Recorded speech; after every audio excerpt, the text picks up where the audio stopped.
Joe Jr. was my dad's cousin, and he was basically my second cousin. He's a 4-H leader up in Clark County, and he got untimely in an accident and got killed in December of 1971. He was just on the verge of moving to a different county. He was going to go to Pierce County. And Joe graduated in the early 50s. Right after that, he got a notification to go on a senior trip to Korea. He was a veteran of the Korean War. After that, he decided to better himself by going to college. He's a graduate of UW River Falls. With that, he was interested in the youth, and that's what I imagine he got a chance to work for Clark County in the 4-H division. Right after he got killed, my aunt and uncle were up in age. They'd asked Joe Jr. if he was interested in part of the farm, and that because they were on the verge of retiring.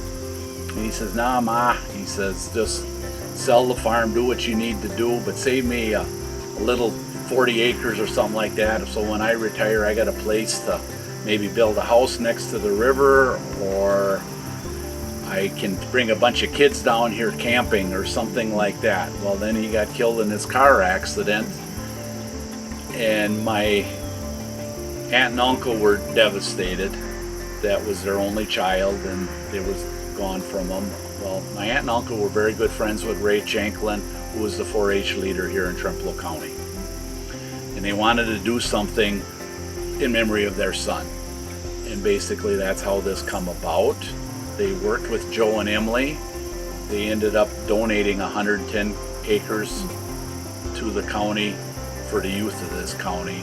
And it developed into a real hidden secret in the county here. And I remember he must have had a lot of influence on the area, because I remember we got notified that he got killed, but I remember seeing on the bottom of the TV on Channel 13 News that Joe Pietrek was killed in a car accident, and it said County 4-H leader for Clark County. He didn't say anything, but he had a professional portrait done of himself, and he'd never even seen that picture. And it was close to Christmas, and I know when my aunt and uncle went to clean his apartment out, there were Christmas presents that were wrapped in his closet at home. But yeah, I can see that he was, the outdoorsy person and a farmer, and underneath that was a businessman that, with a necktie on, and he just liked being associated with young people. What else do you want to share? Well, how this park has come a long ways. I mean, when you see it from the early stages of a windy river come through here, sand field, sandberry all over the place, and all that what started here was just 6 posts and a roof over it. That was it.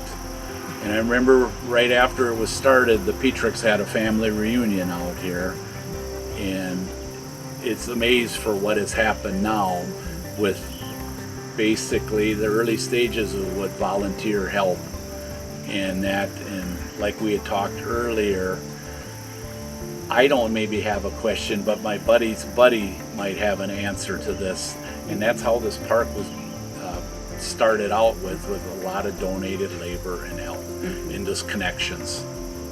What do you think he would think of this park?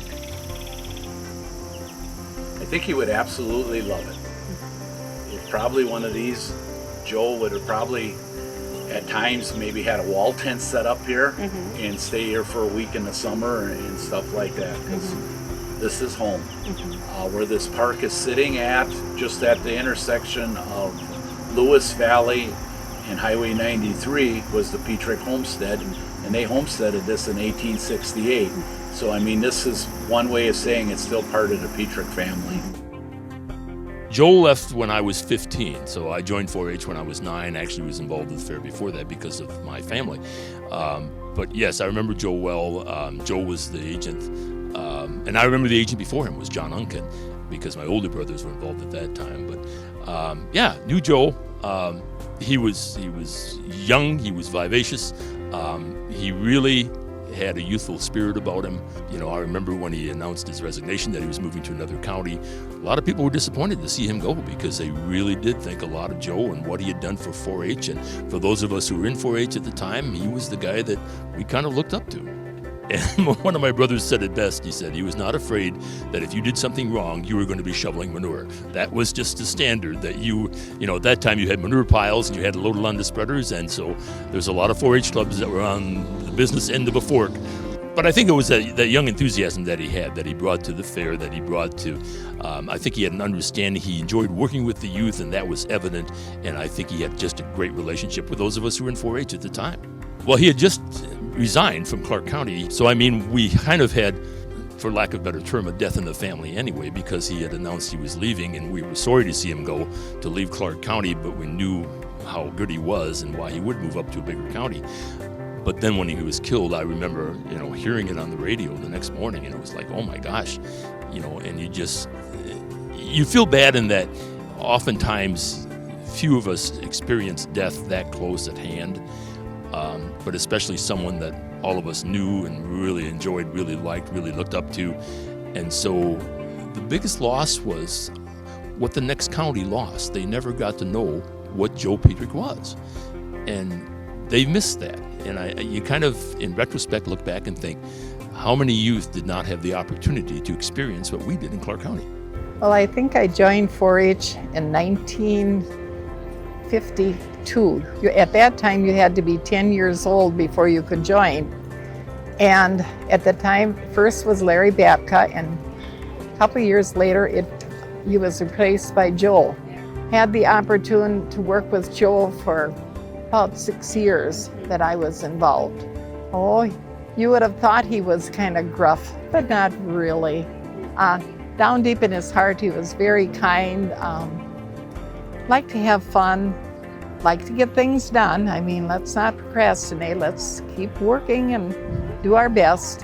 One year I was able to go to State Fair, and he was a chaperone, and I don't say we were all real good kids down there, but he made us aware of what we had to do.